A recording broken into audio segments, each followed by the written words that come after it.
Sounds like a gun, Wallace. Hey? Aconia. Right. This is cone. It's cone. Aconia. You dickhead. Aconia, it's like the metropolis of the cones. It's a paradise. Yes. It's made. Where all the cones live and have their dreams. Their dreams are fulfilled. All if they make it in Iconia, they can make it anywhere.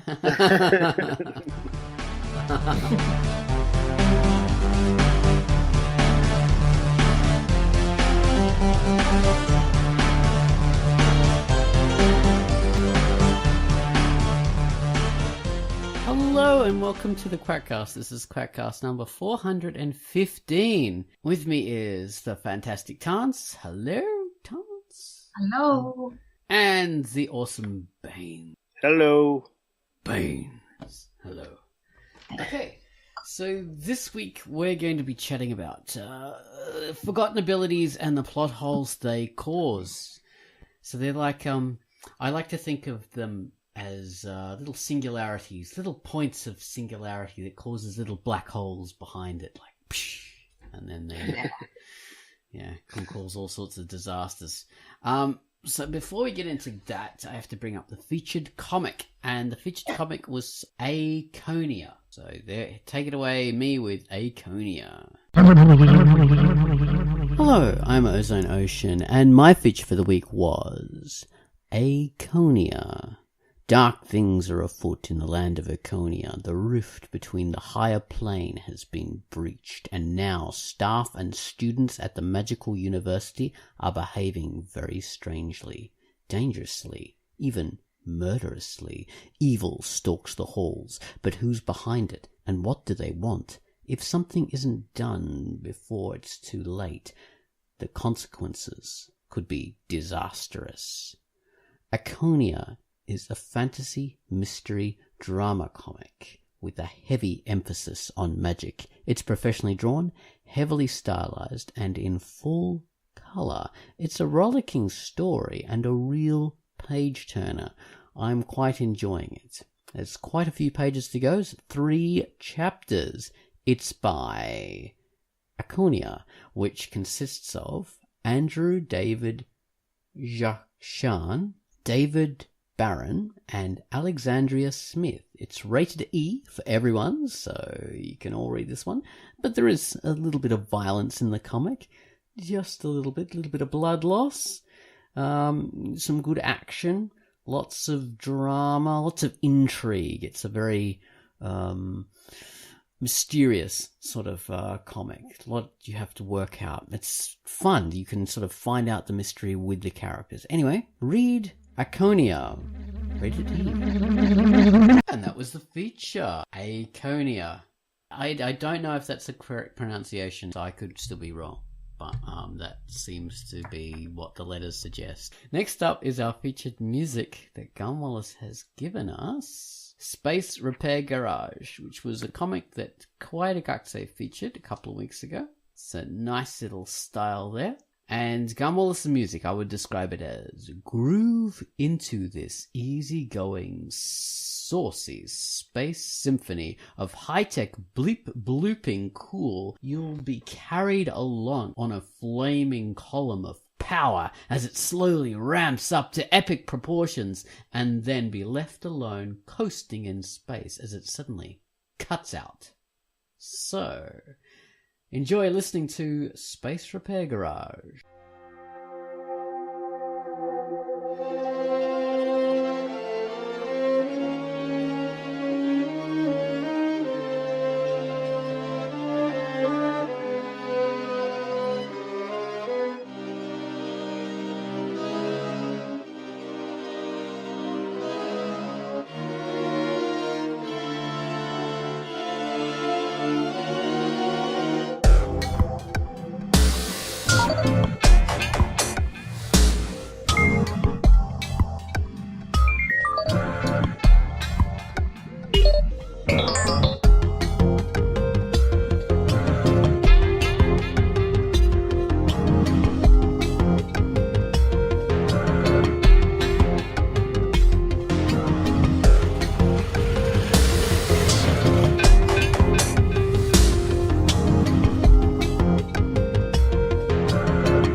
And that was our music. Thank you very much for that, Gunwallace. This is the theme to Space Garage. Space Repair Garage. Thank you, which is a comic by Ninja Bait, rated E. So check that out, please. Right. All right, plot holes, guys. Plot holing. Do you often go plot holing? It's a lot of fun. You can get down there with your little torch and look around. And no. Seriously. So the idea is that writers, because they're bad, we're all bad writers in a way. Well, most of us are. It takes a lot of work to be a good writer, not to just be an average writer. But most of us writers aren't, that great. And sometimes we give our characters, little Deus Ex Machina moments because it's hard to get out of a situation, or we want to quickly rush through something or whatever. We create a problem for our characters and we want an easy way to get out of it. So we give them this little special power, like a ray gun that shoots through doors, or this spell that creates a portal where your characters can just rush back to where they were before, something like that, or a genie with 3 wishes or whatever. So we give them this kind of thing, and then we conveniently forget about it in the next few pages, but the audience doesn't. But the point is, like, we as writers forget about it because it served its purpose or whatever, and we really don't notice it. So we move on and we write the rest. And even if we did notice it, we've sort of moved on so far that structurally it would create way more work to get rid of it and to solve it and to go back and fix it. So it's a lot easier just to pretend it didn't happen most of the time.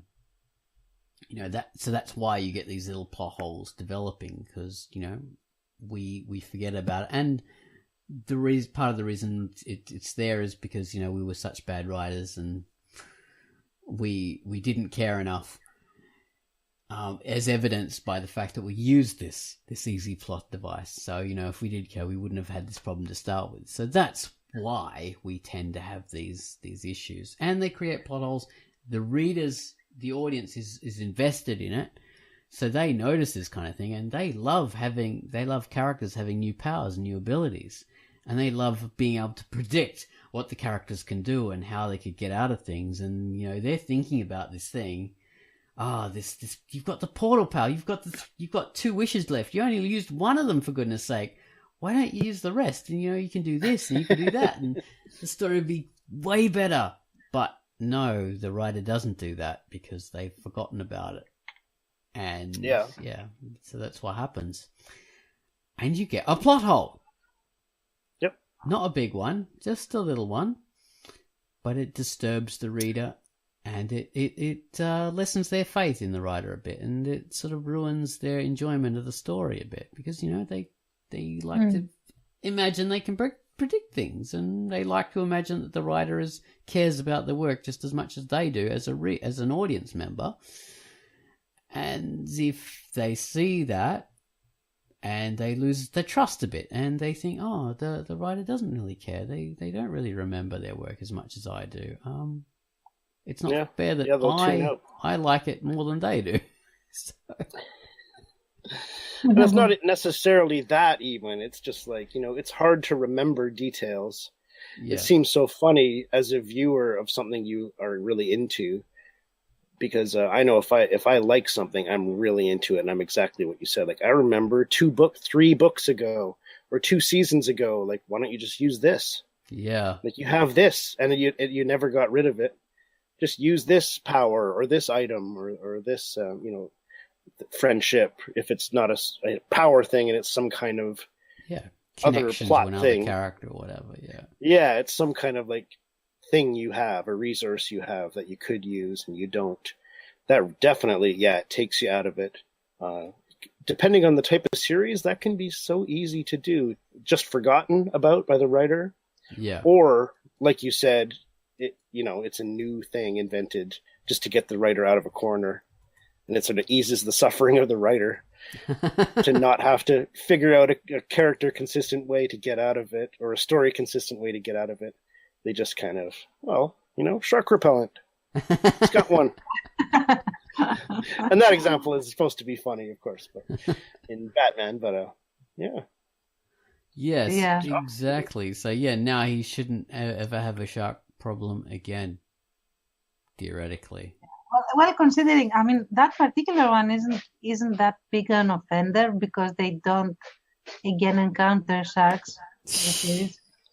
True. So, yeah, that doesn't actually fit. Yeah. If they did meet sharks again, they would just pop out the shark repellent and it would be you fine. would hope they would. Yeah. I said theoretically. Yeah. However, if they didn't, then we'd have the problem that Oz is talking about. Then yes. The thing is that usually they get into a situation that is more or less similar to what they usually encounter, and then they have. Sorry about the cat. He will stop in a second. I'm sorry. So they usually either need this extraordinary thing to display something specific in the particular episode or chapter or book or whatever, but then they don't want it anymore because it changes the stakes and it changes the relative the relations to the stakes that the characters have. So they conveniently forget it, but the audience, of course, doesn't. So there's that. And yeah, okay. So he left. I'm sorry. My cat is trying to get my attention, and I'm ignoring. It's very distracting. Yes, I know. I've had the same thing with cats. So, for example, they have the Beauty and the Beast example is very iconic because it's exactly that. They have this book, this magic book that can teleport them through time and space. It's basically makes you omnipresent in a sense. Yeah. And they use it only for one specific thing, which is to show the background of Beauty's parents and what happened to her mom and how her mom died, and she gets this epiphany of what happened and why her dad doesn't talk about it or whatever. Theoretically, because I have other issues with, but that was the point. Yeah. And then this book disappears for other situations where it would be even more relevant and even more important to be used, like when they need to go rescue her father, or, for example, when the castle is under attack, or things like this. Why? Because then the author doesn't want them to have a no-stakes resolution. Oh, I have my magic book. I will just appear one moment before or one moment after you do such and such thing, and I will just, kill you with no problem or danger to me or something like that. Or, for example, in Harry Potter, I think it's the second or the third book, I don't remember exactly, where they have a time turner, which is, again, a device that allows you to go into the past and affect the past. So they go to the past for stupid things, like going to many courses that are happening in tandem, or going to save an animal, which is okay, it's important, but it's not like the begin all and end all of the whole struggle of what Harry Potter is. But nobody thinks of using this particular time turner to go and prevent the main villain from, I'm not saying from leaving, like killing them, but forbidding them, like helping them not become a villain would be an idea. Yeah. Or something like that, or warn people that were, surprised and killed, and therefore killed by this. Exactly. So, yeah, and I think that in both cases it was a case of let's do it the easy way and then forget about it Yeah. more yeah. than anything else. So you had, let's resolve, in Harry Potter, for example, they allowed the animal to live in this way. They magicked the animal back to life in a sense, because no spoilers, it gets killed midway in the book, Right. but then it lives again. Time travel is, this is a great example. Time travel is a terrible MacGuffin to use. It's too powerful. It's so massively powerful, and it's hard to put limitations on it. Exactly. And it's not just hard to put limitations on it, because it's so powerful. It's hard to put limitations on it because as a writer, you have to be very complicated to do that, and the audience can very easily lose interest in it. So it's not a good idea. Just time travel is not a good thing to use as a Deus Ex Machina. Only use it for massively important things and realize how powerful it is. So that's a great example of badly used trope or a badly used MacGuffin. Yeah. And in general, any device that basically kills the stakes is problematic. Yeah. If you get something that cannot lose to the hero, then of course the hero will use it all the time. Who wouldn't? And of course there will be no struggle anymore. So, better not do it, because that again, you will be forced to have them forget about it. I think in Star Trek they do it a lot, if I'm not mistaken. Yeah. Yes, they do that all the time in Star Trek. Things just disappear from episode to episode. But so if you really must use the MacGuffin, you've got to have like a use by date or like a termination kind of time in it. It's like, like what you have in the replicants in Blade Runner. They've got to have their time that's going to kill them. So that's, you've got to engineer that into it. So like a genie with 3 wishes, which is a great thing. But you got to stipulate like, okay, you got 3 wishes, but you can't wish for multiple wishes. And you can't wish for the powers of the genie, that kind of thing. You can't wish for time travel, so it's got to be... So the way you engineer that is you have your character being stupid, so they don't realize they can wish for like 1 million wishes or whatever, or they're selfish or they're, short-sighted. But so that's a good time limit, so 3. And then you've got to make sure you use them or have it stolen from them before they can use it or something like that. Don't leave it hanging. Don't have like, the reserve wish, because your audience are going to expect it to be used. So exactly. Or, for example, you could have it, but not make the issue. Of course, then we're talking about a different situation. But you could have like this time turner thing, or this time traveling device, where you can go back in time, but only once. Yeah. And then you might not be able to return in the first place to your own time and place, or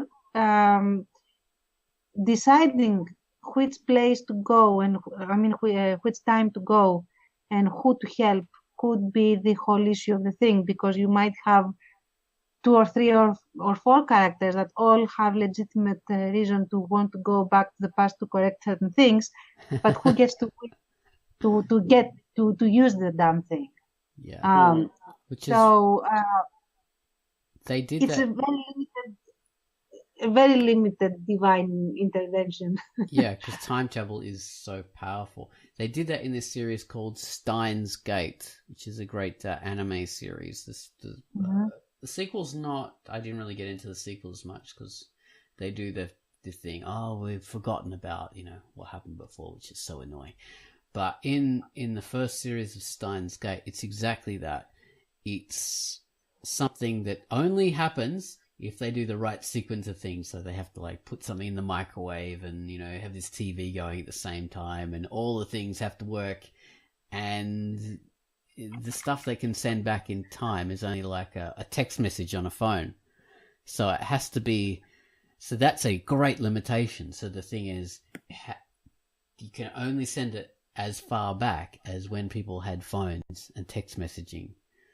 So maybe it can go back to a beeper or something like this, but that's as far back as you can go. So you can't go like back in 1910 or even 1980s. It has to be back when text messaging was on phones. So that's a great limitation. And you could try and extend it further by sending a text message back to someone asking them to. No, you couldn't. It can only go back to that time, which is that's a great limitation. So, but they do that further. They're very clever in that every time someone manages to do this, it changes everything about their whole world, or it changes some small thing. And suddenly Akihabara, this suburb of the city where they like to go in, and that has maid cafes and manga and electronics and everything there, and it's like a cultural mecca. Suddenly it just turns into a normal business district, and that's just how it is now. Reality is totally changed, and it doesn't go back to how it was. That's for the rest of the episodes. That's how, and the next episodes, and that's just how it is now. And that's these world-spanning changes happen, and they really can't work out what about this text message changed reality, because maybe they just wanted someone to not go to this place at this time so they don't die, or they meet someone else and they thought whatever. But that changes reality in different ways that we can't cope with, which means people don't want to change. They don't want to send stuff back in time. They don't want to use their time travel power because it can be too dangerous, and they don't want to mess things up, or they don't want to kill their friends by accident, or So that's a fantastic. That would be very legit. Of course, that would be very legit, but unfortunately, it's not the way it's used. As with many overpowered objects. The writers don't tend to think ahead, and I think that was my advice in the news post. In that, when you're introducing something, not only think about how it affects the characters and the storyline as it is at the moment. Think about how it can affect things in the future. Think about the extra powers in implications of the thing. Yeah, time travel. What does that mean now? That means so much. So be very careful. Time travel is not a MacGuffin. It's not like a momentary plot device. Time travel changes the entire world. Not just because of what you can do with it, but what it means that you do have it and what that implies. So be careful. Even Doctor Who uses it badly, and we just take it for granted. So careful of that. You've got to be careful with your power or your introduction. Like if your character meets a king, and wow, that's great. Oh, and the king, they'll grant us passage to go through the town and and be able to visit all these special places and stuff. It's so cool. You've just met the king. What does that mean? Will other characters respect you? Will, you'll be able to show off about that? Will, you be, use that connection to the king to get out of all problems in the future?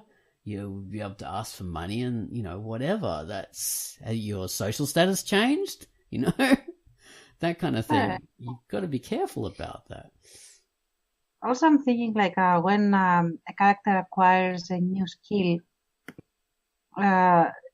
you should have that skill be relevant in future stories and use it. Not often necessarily, but it should be there. And I'm thinking like in an example where this was done right and it was not a plot hole is in The Last Airbender, where Katara learns how to bloodbend. So bloodbending is how to basically control a person through their bloodstream if you can, because you are controlling the liquid in their veins. So, and it's this whole big deal about this, and they spent 2 episodes around this concept and introducing this concept and everything. And then she becomes so traumatized from this experience that she doesn't want to use it, very legitimately so. But when she absolutely has to, she does. Yeah. So so you can see where she makes the choices, where she draws the line, and it becomes also a character trait of herself. Like, when will she choose to use something that she hates to use? Yeah. But they never forget that she can now actually make people into her puppets, whether they like it or not, which is a huge superpower in a sense. Yeah. Oh, definitely, yeah. And you've given the limitation there. It's traumatizing, so it's not going to be just pulled out any time to get out of a problem. It's going to be a last resort.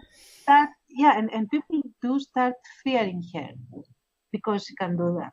Yeah. I mean, that aren't her very close friends, and even her close friends are still intimidated by this. It changes everything. Same. Yeah, that's a good point. That's a good use of something you've introduced. You've just as an author, as a writer, you've got to remember that, because the if you don't, the audience is going to expect you to pull it out again and again and again. I gave an example of the sonic screwdriver in Doctor Who. Now, famously, the writers, I've heard interviews with them, and they said, yeah, we had a problem with this thing because it just kept getting powers and abilities, and it was just too far-reaching, and it was used for too much, and it was used like as an easy get-out-of-jail-free card for so many problems, and so we had to write it out.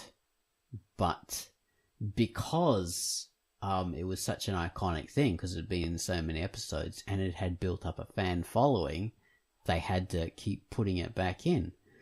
So that's what can happen if you create this, because audiences love characters getting powers and abilities because we identify with the characters, and it's like us getting a small victory.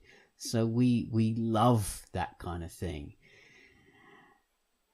And what can happen is we become attached to these things, and we like characters to retain these abilities and these strengths. So it can be very hard for writers to get rid of them or to nerf them. That can alienate your audience. So you've got to put a lot of forethought into it. Don't give this stuff too many powers or abilities, because it's the audience won't like you just ditching it. Getting rid of this great thing that gives you all this power. I've heard the Star Trek writers too talk about how difficult it was to write Next Generation because of the established uber powerful sensors they have, for example, that can scan entire planets in a second. Life, yeah. Oh yeah, there's a human. I found the captain, and you can just flip him on board. So with so few limitations, a lot of their efforts were spent figuring out some reason why these powerful sensors don't work. That's why you have so many ion storms. So there's too much chromium in the rocks, and they're under the rocks or something. Our sensors can't penetrate the atmosphere. You'd have to sort of come up with these reasons why their powers can't work, because they're so damn powerful. and Yes. anti-dramatic. Like you'd have no problems if everything worked. Exactly. Yeah, people never getting lost. Oh, we found them on our sensors, so we'll beam them out. Oh, why can't the transporters work? Got to come up with reasons for that. Or exactly, or that. Like, we can't. Oh, he's there, but we can't get him out. Yeah. Or why won't the replicators work? Because Star Trek's built around a whole bunch of super powerful sci-fi things, like warp speed, instant, absolute, perfect replication of anything. The holodeck where you can have any experience or whatever. Sensors that can find anything, medical bays that can fix any issue. Yeah. So you introduce a whole lot of problems by doing that. Yeah. And they did. The writers were good in that show, even though everything was well done. I mean, was super powerful. They were really good at introducing limitations to it. So, that's a sign of good writers. Although they did have MacGuffins sometimes that you'd mention in some episodes and you'd never have again. I can't really... Well, I can actually think of them now. There was a whole episode around, oh my god, like, we can't use warp power anymore because it's actually creating holes in the dimensions, and it does environmental damage to the fabric of space. Yeah. So we can't go above warp 9 anymore.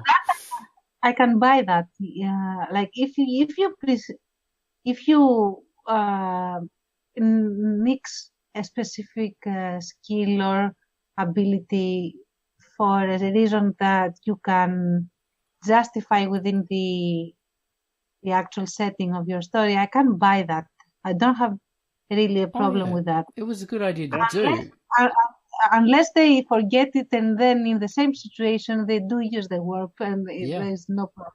That's what happened. Well, that's what happened. Yeah, it was forgotten. It was like, wait. We can't have them rocketing across the galaxy like whenever we want kind of thing. So by the time of Voyager, they got rid of it. Well, I think that was only for one episode pretty much, wasn't it? They didn't... It's so long ago, but I think it ended up being like only in emergency situations can we exceed warp, whatever. So they did stick to it for a bit then. Well, it was given lip service then, and I don't remember the episodes after that clearly enough, but I'm sure they didn't let it get in the way if they needed to go somewhere or whatever. They did it. Yeah. By the time, and then it was kind of never mentioned again, though. Really. Yeah. So that's, and there were various things like that. You know, there were super powerful characters they'd meet that would, just be like portals to new places all over the galaxy, and the things would just sort of disappear. So that did come up. But you need limitations, though. That's the point. And if you embed them from the beginning of your story or series, that's what you want to do, I guess, is like really decide. I guess you guys have already kind of covered this. Like kind of figure out what can they not do, whether it's fantasy or sci-fi or whatever. Like what's the limitation? What's the line that I don't cross in this world or with these characters? What can they not do? What can't happen? And then make and make the story around it, and that makes things a whole lot more interesting because it suggests different ways of using them, and it suggests story points. Like in Pinky TA, I've got a whole scene where like there's a mech battle between Pinky and Ace, and for me it revolved around the fact that they only have a certain amount of rockets each. And that was very important because they use up all the rockets and they use up all the weapons in the mecha. Because you have a limited loadout, and the machine guns get smashed on her thing and on Ace's thing, and so they ran out of weapons and they have to find some way to fight. And I counted every single rocket that they used in the course of that chapter. So that was a particular plot point for me. It wasn't just unlimited, like in so many things. You just don't have infinite reloads. there was, a specific limitation to this, and that made it way more interesting to me because it meant, there was a time limit on how long you can keep going with this. You have to figure out some other way of beating him, and right. Like there's a situation where Ace is like waved across the other side of the valley, and Pinky has to work out, oh, this is beyond the range of my rockets. I can't actually shoot him. And she works out, now hang on, if I fire just at this angle, I can see the wind blowing in this direction here. If I fire the rocket up this high, it'll catch the wind and then it will fly down and hit him. And yeah, that's what she does. She misses, of course. She doesn't hit him. But she does enough damage anyway to sort of to disturb him. Yeah, so limitations really, really help way more than uber powerful things. Uber powerful things cause problems for you, but limitations create opportunities. Yeah. Definitely. I mean, that's where the problem with the Mary Sue issue. Yes, good idea. Yeah, that's well brought up. You don't. They could have a Mary Sue item. Like whatever you do with this, there's no way you can't lose. Yeah. So don't do it because people aren't interested in that. Yeah, a Mary Sue is that embodied, which people don't realize. Everybody loves them, whatever. They're always going to win, whatever happens. And, that's their whole life. They are a problem for the writer. Yeah. And the writer that doesn't realize that is an idiot. Well, it's a trap. Fall into it. Or they are just indulging in a guilty pleasure. I mean... Oh, sure. They're inexperienced. And their writing is bad because of it. Don't do it. Even people say like Superman is a Mary Sue because he's got so many powers. But the thing is, obviously, they realized that decades ago that the powers cause problems, so they limit it. Or they forget powers. And that's the whole thing is based around nullifying Superman's powers in various ways. So he's not a Mary Sue. He's absolutely not, because it wouldn't have existed for so long. In Superman, there is also the other element of giving him this unlimited, superpower, and he's like the superpowered superhero and everything. But he cannot save everyone, although he is superpowered. And the limitation is that he basically is not God. I mean, he has all these powers, but he can only be in one place as long as he knows it or knows about it. And that's that. And often this creates his stakes and his emotional issues and his problems on how to act and react in certain things. So they take the character of Superman and they actually contextualize his challenges, because he also has challenges. And of course, again, there are older stories or other stories where for whatever reason he cannot, there is kryptonite or I don't know what, and he can't use his uber powers. But the point I'm just trying to make is that even when you have a superpowered character, unless you make them literally God, there will be limitations if you let them experience them, if you let them be in an organic world, and if you let them be in a consistent world where some things will just not go their way for whatever reason, no matter how superpowered they are. Yeah, like One Punch Man is an example of that. So, so the whole idea of One Punch Man is, all these superpowered enemies fight him, and all he has to do is just punch them, and he beats them. So where's the problem at? Where's the drama? Whatever he lets them show off for a while and do their thing, but yeah, he can just punch them and finish the problem. But the thing is, there's a lot of problems where punching doesn't solve it. Like with killing a character doesn't solve the problem. Yeah, so it's very easy to write in, drama and stakes because, you can craft it a particular way so punching a character fixes the issue, but it's so easy to craft it in a way where punching doesn't fix the issue. Because maybe it's an intellectual problem. Maybe it's a problem of, psychic powers or distance or something like that. A punch isn't going to solve a problem when it's distance is the issue or when things are happening, in multiple places or whatever. All he's got is a punch. There's more things to it than that. So, that's an inbuilt limitation on that thing. Even though this is a super, super, super, super power, this punch, it's very limited. Mm-hmm. Yeah. You can't punch your boredom. Yes, exactly. That's his character conflict. That's it, yeah. He's ennui. Ennui is his thing. He's just like nothing means anything to him. And punching bores him. That's punch ennui. There's your title. That's the reason why he lets these baddies, go on and fight because he doesn't want to finish things too soon. Because that would be boring, and he wants someone to beat him. Yeah, it's all he wants. which totally turns it around. So yes, he could punch them and finish them off, but that's not the point. Yeah. So yeah, that's well brought up, Baines. Yeah, his problem is boredom. Yeah. So should we look at these some comments here, some feedback?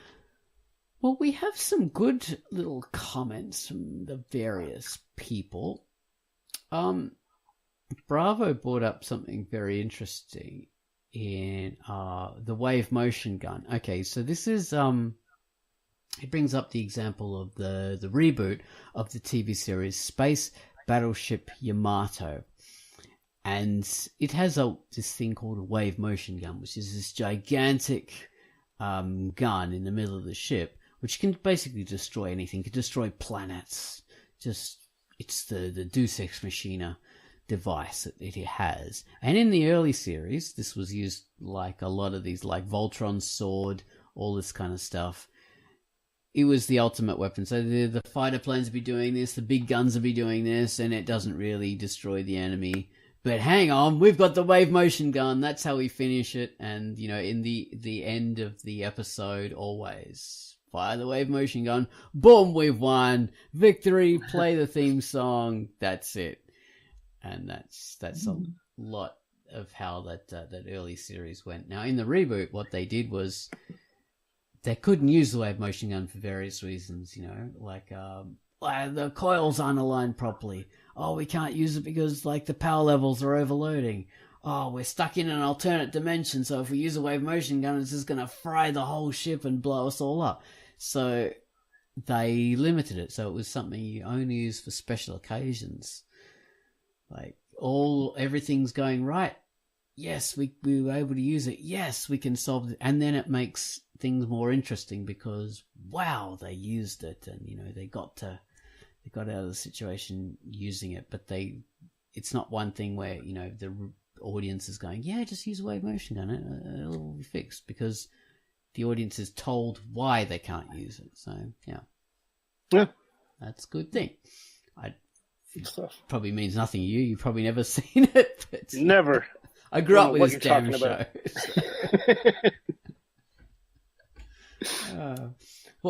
Cam brings up something interesting as well. Who wants to read out Cam's post? Cam is he says, sometimes the problem is the series has multiple writers, and writers B, C, etc. don't know or forgot what writer A created. Totally. As for the sonic screwdriver, he says, I think the classic series kept it mostly believable. The second Doctor only used it to loosen and tighten screws. The third Doctor expanded what could be done with it. But the writers mostly kept it restrained to a device that could send out sonic waves. The fourth and fifth Doctors didn't use it in ways it hadn't been used before. The new series expanded it into working like a Star Trek tricorder and even a Star Trek dermal regenerator. Yeah, it makes sense the Doctor could have devices like that, but forcing them all into the sonic screwdriver is ridiculous. I like his second post, though. That's the one that I like. He has a third one as well. Oh, yeah. Yeah, and he says, as for my own comic, at the end of the crossover wars, Gertrude is looking through her helmet of holding, trying to find something, and one of the things she tosses out is the easy button, which she describes as a deus ex machina plot device, indicating that she could have ended the wars at any time, but didn't because she either forgot about it or was having too much fun to end it the easy way. I like that. So, yeah, she has the easy button. So if she wants to get out of a problem, she can. So he's got an automatic get out of jail free card there, always. What a great little plot device. Yeah, set up ahead of time. There you go. Now, Just No Point has an interesting post as well. Tance, you can read that. Okay, he says, most of the powers in my story come from later stories, so I have to figure out interesting ways to use the characters until they flesh out more and gain said abilities or learn how to use them better. Most of my funnest stories in the future are because I made up a crazy power and wanted to see where it would lead. Oh, that's interesting. So he's done these stories, and now he's sort of going back in the past and, you know, fleshing out some prequel-y bits, which means, oh, damn it, now I've got to show where they got these powers from. Damn, how do I do that? So that could be a problem, can't it? I mean, you know, your character just pulls out X-ray vision or something or whatever, and now he's got to show how they actually got this, how that affected their early life or their origin. So, yeah, that's a challenge. Careful. Okay, so what else? We've got careful. Bravo again, talking about robophomoids, or as I like to say, robophemoids. Yes, it's well put. So half the fun of that is developing plot lines, is doing the planning and the measure and the countermeasure. So in weapon systems, and that theme runs through the whole saga thus far. Now I have that in Pinky TA as well. You know, when I introduce like a mecha or something like that, I've got to introduce like in my head a reason for it, because in reality, weapon systems aren't. People just don't come up with cool ideas for weapon systems. You know, they've got reasons for being. Like everybody thinks, oh my god, the Apache attack helicopter, that's so cool. Man, if I had that, oh jeez, that'd like win all the wars. But Apache helicopters have a specific reason. You know, they're a long loiter system that can look out for tanks and stuff like that and fire at a distance, but they're only good, like, they're armed specifically to shoot tanks. They're not, you know, for this and that. They've got a specific reason for being, and you can't just fly and do whatever you want like Airwolf. They've got to go, and they've got to, after like 5 hours of use or 10 hours of use, they've got to go into a tent and be cleaned out and serviced, and that takes like 36 hours or something. So that's out of commission. So you've got to work in, you know, that's reality. These things have these massive limitations on them. So when you create weapon systems in your comic or your book or your movie or whatever, you think about that. Think about what it's used for and what the limitations are on it. So it doesn't get turned into an So Airwolf was a great, like, fun TV show. I don't know if you've ever seen it. You guys probably have. And this thing would always like come out of this mesa in the middle of the desert and just solve every issue easily. There were no limitations on it, which when you think about it, sort of it's not that clever, you know. It becomes a bit too easy. It's a very easy way to solve all the issues, and that does cause plot points because you think, why don't you just get Airwolf all the time with its silent? Why doesn't it always have the silent button turned on? You know, going woo woo woo, and why doesn't it always, you know, use the missiles and everything to get out of the situation? No, It drains battery. Yeah. it drains battery. Exactly. So yeah, having limitations and countermeasures is a great way to limit things and make things work better, and not create potholes. Mm-hmm. So what does used books say? So, well, we missed a bravo. There's another bravo initially said, "Oh, so true" to your post, to your news post. That's why I have those little sayings to remind myself proper planning prevents piss-poor performance. Unless halfway through you throw out the ending because it's too slow and put in the McMuffin. It's time for breakfast, just to end it already. Like they always had it, but didn't know, or it's just such a pain in the ass to use, or it's in their other pair of pants, or countermeasures. It can't work twice because the enemy knows how to counteract it. Yeah, you can use that excuse. You can have that, the enemy knows, and they've already worked out a way to counteract it. You can use that, yeah. That works. Mm-hmm. But you've got to explain it. You can't just have that implied, because that doesn't work. Okay, so used books says, the reason I can't watch Bones is not only poorly written, but inconsistently written to a laughable degree. It's like the writers have never watched or read an episode. And this is caused by the thing Cam brought up, in that multiple writers. Yep. And of course, unless it's something like Star Trek where they're forced to, you know, pay a bit of attention, they're not going to keep track of every single thing. So yeah, that doesn't just lead to plot holes because of special powers. That can lead to plot holes because people forget relationships or that kind of character thing, specifics or whatever. Yeah. So that's like I write in the news post description. I say this isn't a news post to help you fix all plot holes. This is just the ones caused by forgotten abilities or forgotten things like that. Because there's lots of reasons why you can have plot holes. Yeah, I am only bringing up one aspect of it. Yeah.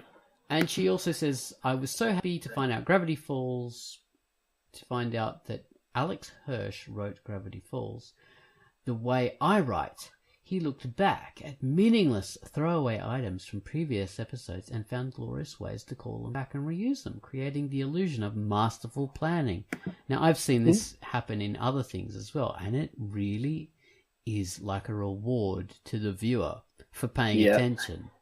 Yes. How great is that? Yeah, when something comes back that you remember a quick mention of, and then you actually see it take shape. Like, that is so great to see. Yeah, and even when say it was this super powered thing that you just pulled, like maybe someone's got a magic bag, they pull out like a super powered death ray, and they throw it away, and like that's good for a joke or whatever, and then maybe you'll have that like in later episodes. Yeah, remember that super powered death ray I had? Yeah, actually, that would be really good in this situation.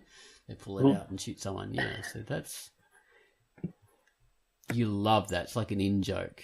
It's glorious. It rewards you. It gives you a medal, as a gold star as an audience member. So do that as a writer. Yeah, man. I don't know why I keep going to Star Trek this week. It's kind of weird, but this makes better me than think Star of Wars. Makes me think of the Trek novelist. I really like Peter David. He wrote these great novels, these great Trek novels, mostly Next Generation. And he would do that a lot. Like, he would go in and find these little things that you'd remember as a viewer and reference them and take them and expand on them. He had a novel where the city on the edge of forever gateway thing was used. Like it appeared again, like from the original series. Oh wow! And characters in the next gen characters in the future used it, and it was just it's so great. It just makes you feel. And I'm just a casual fan, and even I love seeing that stuff. He had one that went back and talked a lot about the original pilot episode with the different captain from the original series, and had a whole half the novel was about them. And he had a lot of great little in jokes. If you knew the episode and you knew some particulars about Star Trek, really great stuff. It's just a pleasure, and it gives you a deeper enjoyment of it as a fan of a franchise, Yeah, Star Trek's very good for that. I mean, even back to the movie Wrath of Khan, which instead of taking on going further with the series like you did with the first movie, the Voyager one, you'd this ultimate intelligence, and it's our super AI intelligence. It comes from Earth. Oh my God, it's Voyager satellite come back, and it's super intelligent or whatever. Instead of doing that, it's referencing a throwaway episode, Demon Seed, where there was these genetically enhanced super people, but no one remembers. Yeah, it's just whatever. That's right. This minor series, and they've made a whole movie out of it, and it's the best Star Trek movie that exists. It's based on that, going and expanding that thing. Yeah, so that's a good way to sort of take something that super dedicated fans would remember and expanding on it. Yeah, but that's not really a plot hole. I suppose it is if you think that this was, a super intelligent, hyper evolved, whatever, superior, genetically superior people, and what would they turn into if they were marooned? Whatever happened to them? If Khan was so intelligent, why didn't he take over? Why didn't he, do this and that? And yeah, he does. And they have a whole thing about it, and he gets great pecs. Yeah. And he's like, "Welcome to a genetically engineered island." Look at my man pecs. Look at them. And then that's good. But then later, Star Trek would slingshot around the sun to go back in time. Oh God! Just able to do it. Oh, prepare for time travel, Mr. Spock.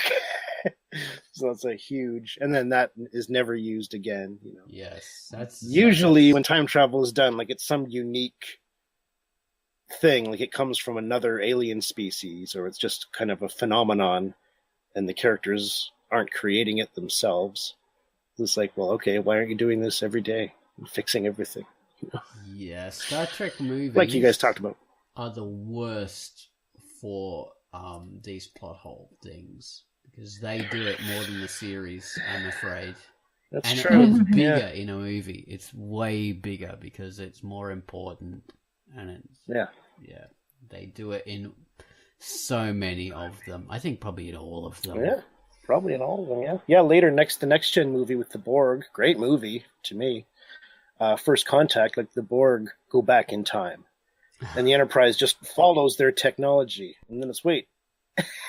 Yeah. So the Starfleet people aren't creating it, but the Borg can time travel. So it's okay, well, why don't they just do it again? And why aren't we all destroyed? So it's, yeah. You kind of just have to let it go, I guess. But it does, if you think about it even a little, it's oh, geez. Yeah, I like that. Oh, geez. Why... They're time traveling again tomorrow, or they're just doing it twice today. And we're screwed, It gives you an ice cream headache. Yeah. Oh, jeez. Yeah. Star Trek movies and MacGuffin things that break the universe. They do that every single. Worse than any other thing I can think of. Great great like body of work. I don't know about this recent Star Trek stuff. I don't really care about reboots. Discovery, yeah, I haven't seen it, but I hear great things. No, actually, I don't. I don't care about the fact that, you know, people don't like a female captain or whatever. I don't whatever. What I hate is rewriting or rebooting or, you know, doing a different version of established oh, you're talking about stuff. the movies, eh? Yeah. No, I mean, even for this like Discovery stuff, this happens earlier. Like this is before Next Generation. So immediately you've lost my interest because I want to go forward. I don't want to go back and reinvent. Yeah. That's I agree, man. Not interesting to me. I don't care. I don't like, oh, you want to change the Klingons and give them like this and that. Whatever. Just you can avoid that issue by not going back in the past and messing things up. Yeah, like why make it a prequel? That's so bizarre. I don't get that. I have always despised prequels for that reason because basically it's an exercise in determinism in a sense. Because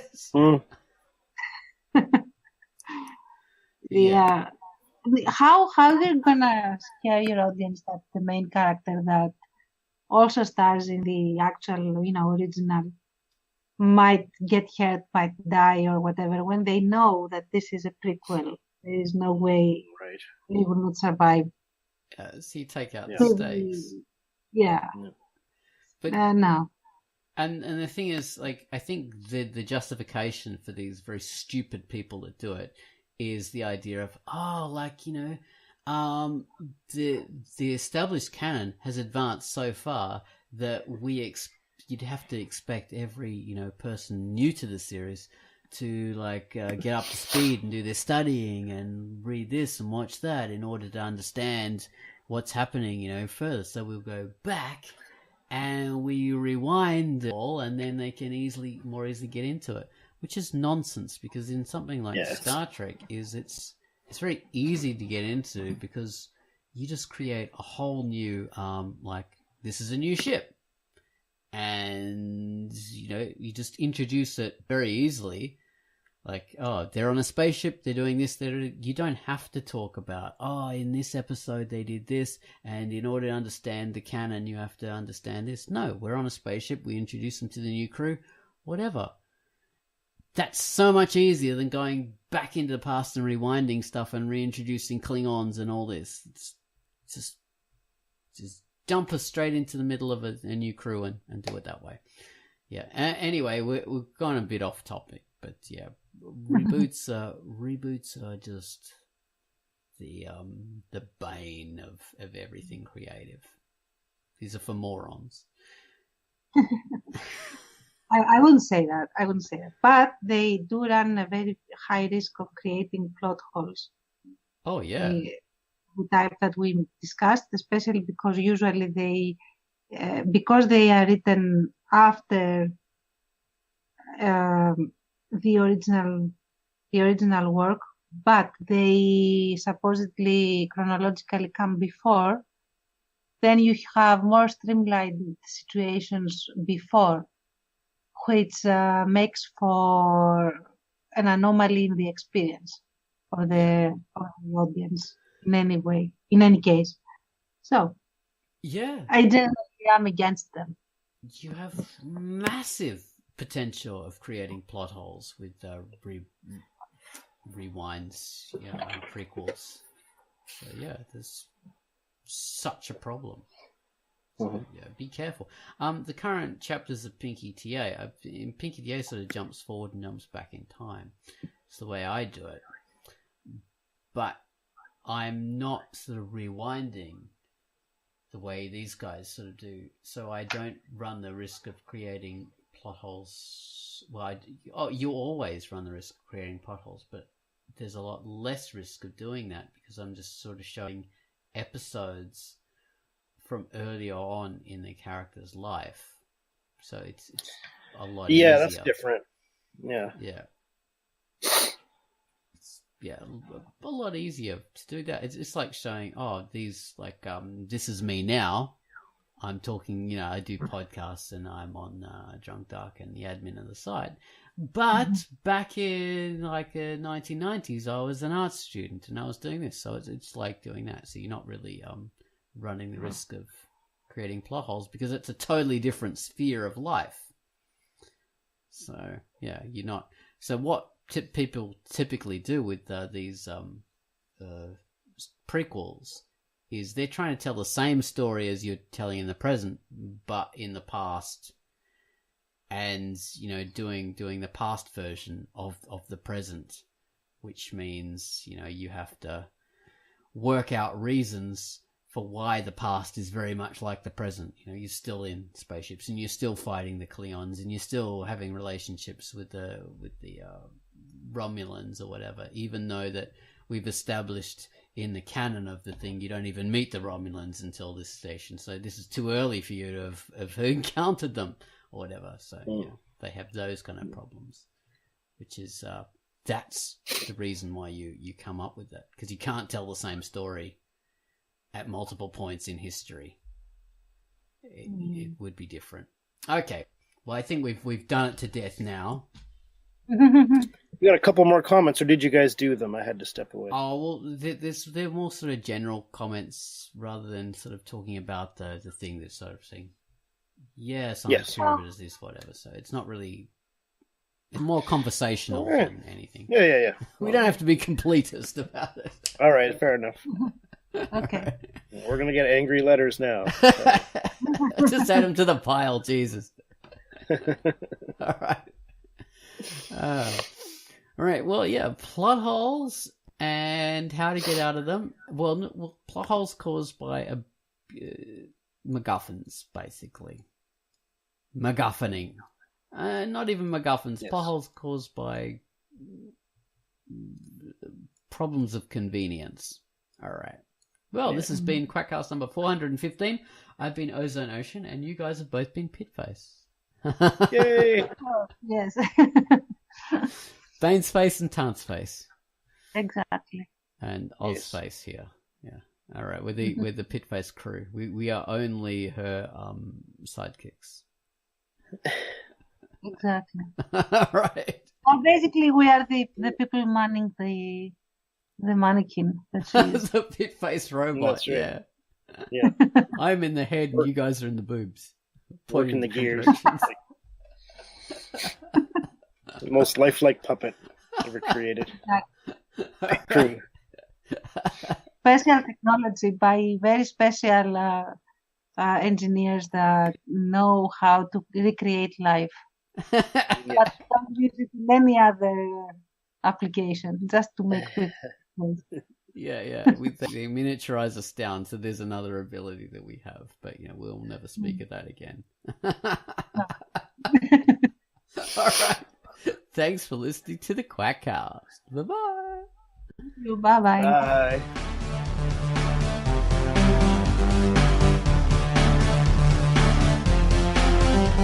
Bye.